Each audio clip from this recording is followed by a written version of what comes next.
Well planned ആയിട്ടുള്ള ഒരു ക്ഷേത്രക്കൊള്ള ഇവർ ആസൂത്രണം ചെയ്തിരുന്നു. ഹിന്ദുധർമ്മത്തിനെതിരായിട്ടുള്ള ടിപ്പു സുൽത്താനൊക്കെ നടത്തിയതുപോലെ സർക്കാരിനെ ഉപയോഗിച്ചുകൊണ്ട്, സംവിധാനങ്ങളെ ഉപയോഗിച്ചുകൊണ്ട് പിണറായി വിജയൻ വളരെ ആസൂത്രിതമായി വിശ്വാസം തകർക്കുക പ്ലസ് ക്ഷേത്രങ്ങളിലെ സമ്പത്ത് കൊള്ളയടിക്കുക. നമസ്തേ. നമസ്കാരം. ഒരു ശബരിമല ഒരിക്കൽ കൂടി വലിയ വിവാദമാണ്. അപ്പോൾ ഞാൻ ആലോചിക്കുന്നത്, ഞാൻ മുമ്പൊരിക്കൽ ഹൈവേയിലൂടെ കാറിൽ പോകുമ്പോൾ മുന്നിലും ഒക്കെ പോലീസ് വാഹനങ്ങളുമായിട്ട് ഒരു വെളുത്ത പോലീസ് വണ്ടി പോകുന്നു. ഇതെന്താ സംഭവം എന്ന് അന്വേഷിച്ചപ്പോൾ എന്നോട് ഒരാൾ പറഞ്ഞു, അത് കെ സുരേന്ദ്രനെ അറസ്റ്റ് ചെയ്തുകൊണ്ട് പോവുകയാണ് ശബരിമല കാലം. അതെ. കാരണം അന്ന് എൻ്റെ വീട്ടിലുൾപ്പെടെ, ഞാൻ ഈ താമസിക്കുന്ന ഹൗസിംഗ് കോളനിയിൽ ഉൾപ്പെടെ എല്ലാ വീടുകളിലും ജനൻ ടി വി വെച്ചിരിക്കുക. അതെ. അത് ഒരുപാട് BJPക്കാരൊന്നുമല്ല, പക്ഷേ ശബരിമല എന്നുള്ള വികാരം. അപ്പോൾ കേസ് അവിടെ വന്ന് പമ്പയിൽ വന്ന് ഇറങ്ങുമ്പോൾ എൻ്റെ വീട്ടിലുൾപ്പെടെ സ്ത്രീകൾ പറഞ്ഞു, സുരേന്ദ്രൻ വന്നിട്ടുണ്ട്, എന്തെങ്കിലും നടക്കും. അങ്ങനൊരു വലിയ വിശ്വാസമായിരുന്നു. അതെ. കേസ് വന്നതോടുകൂടി കേസായിരുന്നു ആ സമരത്തിൻ്റെ നായകൻ.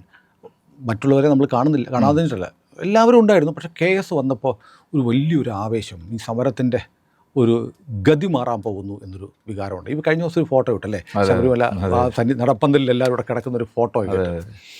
അപ്പോൾ അങ്ങനെ സമരം ചെയ്ത് ശബരിമലയിൽ ഭഗവാന് വേണ്ടിയിട്ട് ഒരു വലിയ പോരാട്ടം BJP നടത്തി. അന്ന് BJP അധ്യക്ഷനല്ല, ജനറൽ സെക്രട്ടറി. അത് കഴിഞ്ഞ് BJPയുടെ അധ്യക്ഷനായി. ഇപ്പോൾ അതാ വീണ്ടും അങ്ങ് അധ്യക്ഷ സ്ഥാനത്ത് നിന്ന് മാറിയിട്ട് വേണമെങ്കിൽ പരിമിതികളില്ലാതെ പൊരുതാൻ പറ്റുന്ന ഒരു സമയത്ത് നിൽക്കുകയാണ്. ശബരിമല വീണ്ടും വിവാദത്തിലാണ്. എല്ലാ ഭക്തജനങ്ങളെയും അന്നത്തേക്കാളേറെ വേദനിപ്പിക്കുന്ന കാര്യങ്ങൾ. ഇപ്പോൾ പലരും ചോദിക്കുന്നു, ഇന്നലെ സെൻകുമാർ സാർ ഇവിടെ ഉണ്ടായിരുന്നു. ഞാൻ സാറിനോട് ചോദിച്ചു, സാറ് പോലീസ് മേധാവി ആയിരുന്നില്ലേ? ചിലരൊക്കെ സംശയിക്കുന്നു അയ്യപ്പൻ്റെ വിഗ്രഹം പോലും അവിടെ കാണത്തില്ല എന്ന്. അപ്പോൾ കേരളത്തിൻ്റെ പോലീസ് മേധാവി ആയിരുന്ന അദ്ദേഹം പറഞ്ഞു, ചിലപ്പോൾ അതിനും സാധ്യതയുണ്ടെന്ന് പറയുന്നു. അങ്ങനെ നമ്മുടെ വിശ്വാസത്തെ ആകെ തകർക്കുന്ന തരത്തിൽ വലിയൊരു കൊള്ള ശബരിമലയിൽ നടക്കുന്നു എന്ന് കരുതുന്നു. ഇതിനെക്കുറിച്ച് എന്താണ് അങ്ങയുടെ, ശബരിമലയുടെ അയ്യപ്പൻ്റെ പോരാളിയായിരുന്ന KS എന്താ പറയുക? അല്ല, ഹൈക്കോടതി, ബഹുമാനപ്പെട്ട ഹൈക്കോടതി തന്നെ പറഞ്ഞല്ലോ. കാരണം ഇതൊരു അന്താരാഷ്ട്ര സുഭാഷ് കപൂറിൻ്റെയൊക്കെ പേര് വിഗ്രഹമോഷ്ടാക്കളുടെ ഒരു നിലയിലേക്കാണ് അവർ നടത്തുന്ന പോലെ ഒരു കൊള്ളയിലേക്കാണ് പോകുന്നത്. അല്ല, ഞാനിതിനെ ഒരു ശബരിമല മാത്രമല്ല, വെൽ പ്ലാൻഡ് ആയിട്ടുള്ള ഒരു ക്ഷേത്രക്കൊള്ള ഇവർ ആസൂത്രണം ചെയ്തിരുന്നു. കാരണം ഉടനീളം, അതായത് ഇപ്പോൾ പല ക്ഷേത്രങ്ങളിലും കണക്ക് പരിശോധിച്ചാൽ സ്വർണവും വൈരങ്ങളൊക്കെ പോയിട്ടുണ്ട്. നമ്മളിപ്പോൾ കുറച്ച് ക്ഷേത്രങ്ങളിലെ പേരുകളാണ് വന്നിരിക്കുന്നത്. അതായത് 2019 മുമ്പ് തൊട്ട് ഈ 17-18 കാലയളവിൽ CPM ഒരു ഉറച്ച തീരുമാനം എടുത്തിരുന്നു. ഒന്ന് അതാണ് അവർ നവോത്ഥാനം എന്നൊക്കെ പറഞ്ഞിട്ട് അല്ലേ, അതൊരു ഒരു മതിലായിരുന്നില്ല. ഇതിനെ തകർക്കണം എന്ന് പറഞ്ഞാൽ ശബരിമല മാത്രമല്ല, ഹിന്ദു വിശ്വാസങ്ങളെ തകർക്കണം. എന്നിട്ട് ഞാനൊരു പുതിയൊരു നവോത്ഥാന നായകനായി, ഗുരുദേവനെയും ഒരു നവോത്ഥാന നായകനെ വരാൻ വേണ്ടി പ്ലാൻ ഇവർ നടത്തിയിരുന്നു. അത് ഒരു ചെറിയ പ്ലാൻ ആയിരുന്നില്ല. അത് പിന്നെ പൊളിഞ്ഞ് പാളീസായി പോയത് എൻ്റെ വേറെ കാര്യം. അതാ സമരങ്ങളുടെയൊക്കെ ഫലമായിട്ടാണ്. അപ്പം അങ്ങനെയാണ് ഈ യുവതീ പ്രവേശം അവർക്ക് വീണ് കിട്ടുന്നത്. അതിൻ്റെ മറവിൽ ക്ഷേത്രങ്ങളിൽ നിന്ന് മുഴുവൻ സ്വർണവും അടിച്ചു കൊണ്ടുപോകാൻ അവർ തീരുമാനിച്ചിട്ടുണ്ട്. ശരിക്കും പറഞ്ഞാൽ അതിന് മുമ്പ് തന്നെ ഇവർ തുടങ്ങിയിട്ടുണ്ട്. പത്മനാഭസ്വാമി ക്ഷേത്രത്തിലെ ഒരു വിഷയം നിങ്ങൾക്ക് ഓർമ്മയുണ്ട്. ഒന്ന് VS ആണെന്ന് അതിൻ്റെ മുന്നിൽ. അത് കമ്മ്യൂണിസ്റ്റ് പാർട്ടിയുടെ ഒരു ലൈനാണ്. ഒരു ദിവസം VS പറയുകയാണ്, കൊട്ടാരത്തിൻ്റെ പ്രതിനിധി വരുമ്പോൾ ഒരു മൊന്തയായിട്ട് വരും. എത്ര തന്മയത്തോടെ അദ്ദേഹം വിശദീകരിക്കുന്നറിയോ? ഈ മൊന്തയായിട്ട് വന്നിട്ട് പായസം കൊണ്ടുപോകുന്ന മറവിൽ തമ്പുരാൻ സ്വർണം കടത്തി കൊണ്ടുപോകണം. അദ്ദേഹത്തിന്റെ വിവാദമായ ഒരു പ്രസ്താവനയായിരുന്നു.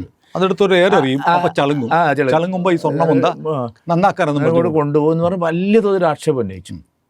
അപ്പോൾ നമ്മളെ ഇവരൊക്കെ അത് ഏറ്റുപിടിച്ചു. നീലലോഹിതദാസ് നാടാരും അദ്ദേഹത്തിൻ്റെ ഭാര്യ MLA ഒക്കെ ഇവരെല്ലാം ശക്തമായിട്ട് ഈ സ്വർണ്ണം മുഴുവൻ എടുക്കണം എന്ന് പറഞ്ഞു. പക്ഷെ അത് നടന്നില്ല. പിന്നീട് പല തർക്കങ്ങളുണ്ടായി, സുപ്രീം കോടതി ഇടപെട്ടു. CPMന്റെ ഒരു പത്മനാഭസ്വാമിയുടെ സ്വർണം കൊള്ളയടിക്കാനുള്ള പദ്ധതി, വലിയൊരു പ്ലാൻ ഉണ്ടായിരുന്നു. അന്ന് ഇത് വെച്ചിട്ട് എനിക്ക് ഓർമ്മയുണ്ട്, അന്ന് തിരുവിതാംകൂറിലെ ഹിന്ദു സംഘടനകളും കേരളത്തിലെ ഹിന്ദു സംഘടനകളും ശക്തമായി നിന്നു. അത് വലിയൊരു ഒരു സുപ്രീം കോടതിയുടെ ഇടപെടൽ വന്നു, സെൻട്രൽ ഗവൺമെന്റ് പ്രതിനിധി വന്നു, ഒരു കമ്മിറ്റി വന്നു, എല്ലാം പല കാരണങ്ങൾ കൊണ്ട് അങ്ങനെയായി. ജില്ലാ ജഡ്ജി. അപ്പം ഇതൊരു ചെറിയ പ്ലാൻ അല്ല. ഇപ്പം ശബരിമലയിൽ എന്തൊക്കെയാണ് നടന്നത്? ശബരിമലയിൽ ആ ഒരു കോവിഡ് കാലം, അതുപോലെ ഈ സ്ത്രീപ്രവേശ സമരങ്ങൾ, യുവതി പ്രവേശം, ആളുകൾ അധികം ഇല്ലാത്ത സമയം നോക്കിയിട്ട് ഇതെല്ലാം കൊള്ളയടിച്ചിരിക്കുന്നു. ആദ്യം ദ്വാരപാലകന്മാരെ കൊണ്ടുപോയി എന്ന് പറഞ്ഞു. പിന്നെ നമ്മളൊക്കെ ആദ്യം ദ്വാരപാലകരെ കൊണ്ടുപോയിട്ടുള്ളൂ. ദ്വാരപാലകർ മാത്രമല്ല, ഇപ്പോൾ വാതിൽ കൊണ്ടുവരിക്കുന്നു, പിന്നെ ചോമരൻ്റെ കൊണ്ടുവരിക്കുന്നു, വാജിവാഹനം കൊണ്ടുവരിക്കുന്നു, യോഗദണ്ഡ് കൊണ്ടുവരിക്കുന്നു. അപ്പോൾ ഈ വിഗ്രഹം അടക്കം കൊണ്ടുപോകാനായിരുന്നത്ര പ്ലാൻ നമുക്കിപ്പോൾ സംശയിച്ചാലേ അത് പറയുന്നവർ തെറ്റ് പറയാൻ പറ്റില്ല. ഇത് ഇപ്പോൾ കുറച്ച് പേര് അറസ്റ്റ് ചെയ്തു, നമ്മൾ ഉണ്ണികൃഷ്ണൻ പോറ്റി എന്നൊക്കെ പറഞ്ഞിട്ട്, പിന്നെ മുരാരി ബാബു ഒക്കെ അറസ്റ്റ് ചെയ്തു. ഇവർ മാത്രം ഇത് ചെയ്യില്ലല്ലോ. ശബരിമലയിലെ ഒരു ഇത്രയും പ്രധാനപ്പെട്ട സാധനങ്ങളൊക്കെ എടുത്തുകൊണ്ടും അത് ചെമ്പാണെന്ന് എഴുതി വെക്കാൻ കമ്മീഷണർ തയ്യാറാവണമെങ്കിൽ കമ്മീഷണറോട് ആരെങ്കിലും പറയാതിരിക്കില്ലല്ലോ. അപ്പോൾ ദേവസ്വം ബോർഡ് പ്രസിഡന്റുമാരുണ്ട്, മന്ത്രിമാരുണ്ട്. ഇപ്പോൾ ചിലർക്ക് ആദ്യം ഒരു സംശയം ഉണ്ടായിരുന്നു, വാസവൻ അറിയാൻ സാധ്യതയില്ല.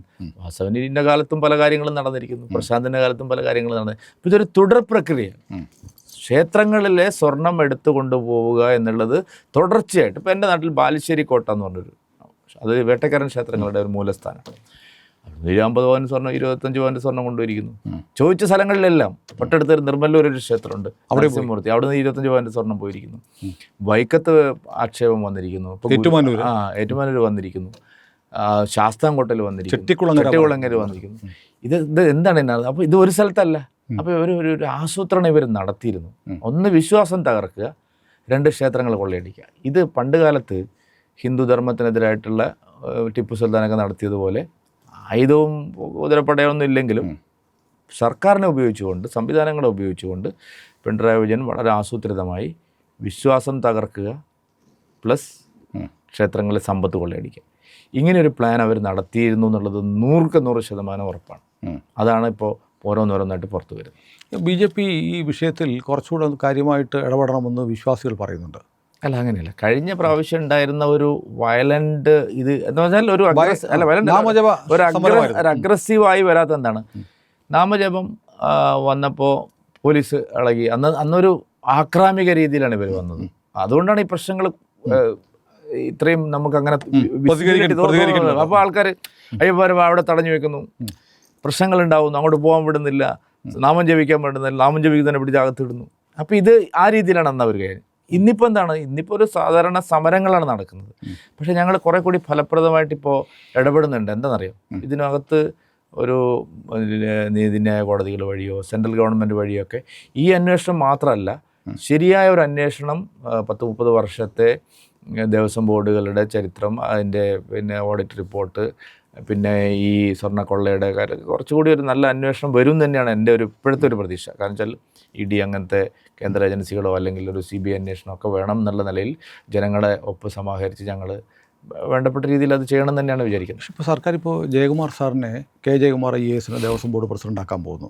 രാഷ്ട്രീയക്കാരനല്ലാത്ത ഒരുപക്ഷെ കേരളത്തിലെ ആദ്യത്തെ ദേവസ്വം ബോർഡ് പ്രസിഡന്റ് ആയിരിക്കും. അതുകൊണ്ട് ഈ പ്രശ്നങ്ങൾ കവർ ചെയ്യില്ല. അത് അവർ അന്തം വിട്ടു എന്നുള്ളതിൻ്റെ ഒരു, അവരാകെ കുടുങ്ങി എന്നുള്ളതിൻ്റെ ഒരു ഞാനതിനെ കാണുന്നത്. അല്ലാതെ അതായത് അവർക്ക് മുഖം രക്ഷിക്കാൻ എന്തെങ്കിലും ഒരു അയവാഷ് കാണിക്കണം, അത്രേ. ഇതുവരെ ചെയ്തതെല്ലാം തെറ്റാണെന്ന് അവർ ഞങ്ങൾ എത്ര കാലമായിട്ട് പറയുന്നതാണ്, രാഷ്ട്രീയ പ്രേരിതമായിട്ടല്ല ഇത് ചെയ്യേണ്ടത്. വിശ്വാസമുള്ള ആൾ വരണ്ടേ? ശബരിമലയിലെ തീർത്ഥം വാങ്ങിയിട്ട് നിലത്തേക്ക് ഒഴിക്കുന്ന മന്ത്രിയാണ് ഇവിടെ ഉള്ളത്. ജയകുമാർ വന്നതുകൊണ്ടും രക്ഷയൊന്നുമില്ല. അല്ല, ജയകുമാറിന് സാർ നല്ല ആളാണ്, എന്ത് ചെയ്യാൻ പറ്റും? അടിമുടി പാർട്ടിക്കാർ പറയുന്നവരല്ലേ ദേവസ്വം കമ്മീഷൻ. ഇപ്പോൾ വാസു അറിയില്ലേ, വാസുവിനെ എങ്ങനെയാണ് ദേവസ്വം ബോർഡ് പ്രസിഡന്റും കമ്മീഷണറും ഒന്നിച്ചാക്കിയത്? അത് കഴിഞ്ഞ ഉടനെ ആക്കിയില്ലേ? ആരാണ് അയാൾ? പാർട്ടിക്കാർ പറയുന്ന പോലെയല്ലേ അയാൾ ചെയ്യുന്നത്. ശങ്കരദാസ്, ഈ ശങ്കരദാസിൻ്റെ മകനല്ലേ നേരത്തെ നമ്മളെയൊക്കെ അറസ്റ്റ് ചെയ്താലും എത്ര ദ്രോഹം നമ്മുടെ പ്രവർത്തകർക്ക് ഞങ്ങളൊക്കെ അനുഭവിച്ചാണ് ആ കാലത്ത്. നേർക്ക് നേരെ ഞങ്ങൾ അന്ന് ഏറ്റുമുട്ടിയതാണ്. അതാരായിരുന്നു? പാർട്ടിയുടെ മെയിൻ ആളല്ലേ. എന്ന് പറഞ്ഞാൽ ഇവർ രാഷ്ട്രീയമാണ് ഇതിലെല്ലാം. ഇത് AK സെൻറ്റർ എന്ന് പറയുന്നവരാണ് അവിടെ നിയമിക്കുന്നത്. ഈ കൊള്ളയെല്ലാം നടത്തുന്നത് CPM-മായി ബന്ധപ്പെട്ട് നിയന്ത്രിക്കുന്ന ആളുകളിലൂടെയാണ്. അതുകൊണ്ട് ഇതൊരു ദേവസ്വം ബോർഡ് ചെയർമാൻ ഒരാൾ വന്നു. പക്ഷേ ആളുകൾ ചോദിക്കുന്ന ഒരു കാര്യമുണ്ട്. ഇപ്പം നമ്മൾ നരേന്ദ്രമോദി സർക്കാർ 11 വർഷം കഴിഞ്ഞ് 12ാമത്തെ വർഷത്തിലേക്ക് പോകുന്നു. അപ്പോൾ കേരളത്തിലെ ഉൾപ്പെടെ ക്ഷേത്രങ്ങളുമായി ബന്ധപ്പെട്ട് നിരവധി പ്രശ്നങ്ങളുണ്ട്. വിശ്വാസികൾക്കെല്ലാം വലിയ ഖേദമാണ്. കേന്ദ്രം ഒന്നും ചെയ്യില്ല. അങ്ങനെ ചെയ്യാൻ പറ്റില്ല. നമ്മുടെ ഭരണഘടന അനുസരിച്ച് ഇതിൻ്റെ കസ്റ്റഡി കേന്ദ്രത്തിൻ്റെ കസ്റ്റഡി ഒന്നും അല്ലല്ലോ. ഇത് സ്റ്റേറ്റ് തന്നെയല്ലേ നോക്കുന്നത്. വേണമെങ്കിൽ എന്ന് പറഞ്ഞാൽ ഇപ്പോൾ സുപ്രീം കോടതി എങ്ങനെയാണ് പിന്നെ പത്മനാഭസ്വാമി ക്ഷേത്രത്തിൽ എങ്ങനെയാണ് സംഭവിച്ചത്? അവിടെ ഉണ്ടായിരുന്ന പ്രശ്നങ്ങൾ വേറെയാണ്, അങ്ങനെയാണ് ഇടപെട്ട് വന്നത്. അല്ലാതെ ക്ഷേത്രങ്ങളുടെ ഇപ്പോഴത്തെ നിലവിലെ സാഹചര്യം അനുസരിച്ച് ക്ഷേത്രങ്ങൾ നോക്കേണ്ടത് സ്റ്റേറ്റ് തന്നെയാണ്. പക്ഷേ ഇത്തരം ഒരു കറപ്റ്റ്, ഇത്രയും വലിയൊരു അഴിമതി ഇവിടെ നടന്നിരിക്കുന്നു. അത് പൊതു ജനങ്ങളുടെ പണമാണ്, അല്ലെങ്കിൽ പൊതു സ്വത്താണ് എന്ന് പറഞ്ഞാൽ സെക്കുലർ സ്വത്തല്ല. ആ ദേവസ്വത്തിൻ്റെ സ്വത്ത് എന്ന് പറയുമ്പോൾ ഹിന്ദു സമാജത്തിൻ്റെ സ്വത്താണ് ക്ഷേത്രങ്ങളുടെ സ്വത്ത് എന്ന് പറയുന്നത്.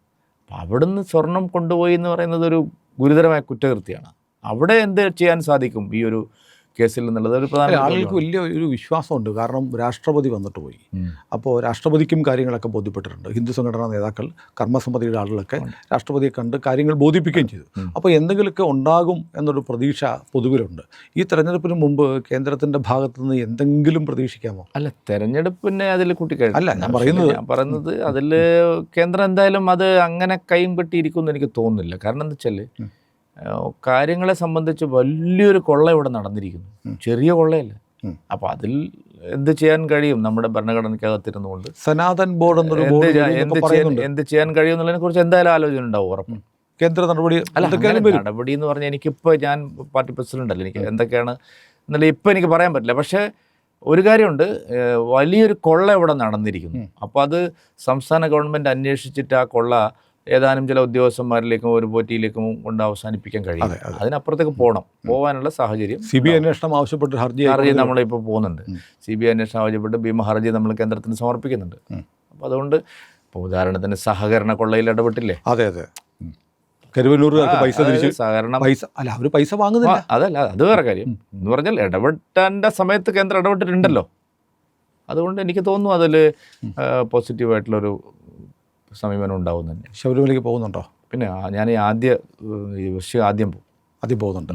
അപ്പോൾ പോയിട്ട് വന്നിട്ട് നമുക്കൊന്നുകൂടെ സംസാരിക്കാം. തീർച്ചയായിട്ടും. ഏതായാലും തിരക്കിനിടയിൽ നമ്മുടെ ഫ്ലോറിൽ വന്നതിന് ഞാൻ ഒരിക്കൽ കൂടി നന്ദി പറയുന്നു. അയ്യപ്പൻ നമ്മളെ എല്ലാവരെയും അനുഗ്രഹിക്കട്ടെ. Thank you.